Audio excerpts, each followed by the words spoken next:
So if you've been in digital marketing before, or you know a little bit about it, you'll recognise that a lot of this data here is actually really quite vague.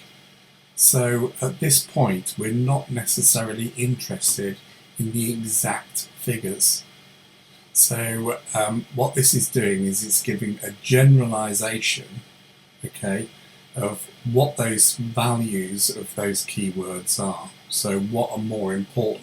So how many people are searching more on certain keywords?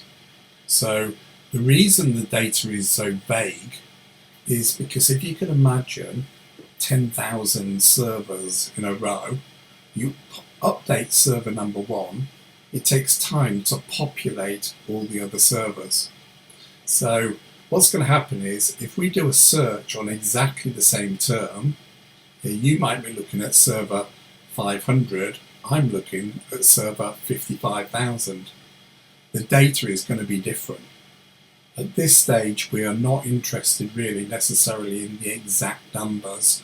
This is to give us an indication of what is a high value keyword to us and what isn't, and how much that's going to cost. So a lot of this data is completely and utterly vague, but semi-useful for us.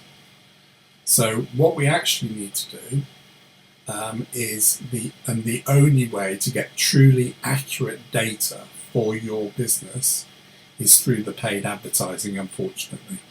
And this is why we do keyword research. The next part of it is to set up the paid advertising, but we want to set that paid advertising as low cost as possible.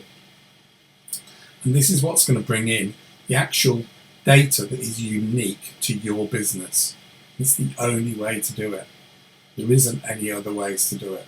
No matter what tool you use, you will find there isn't a tool that gives you 100% accurate data. However, if we do the keyword research and we do the paid advertising based on that keyword research, then what we're going to end up with is ultimately the data that is unique to your website. You're then going to carry that through onto the next bit of the strategy, which is the SEO, and then build our content around, again, the incoming data. So we can start our data on our paid advertising really low, figure out which keywords are working for us, and then increase the budgets.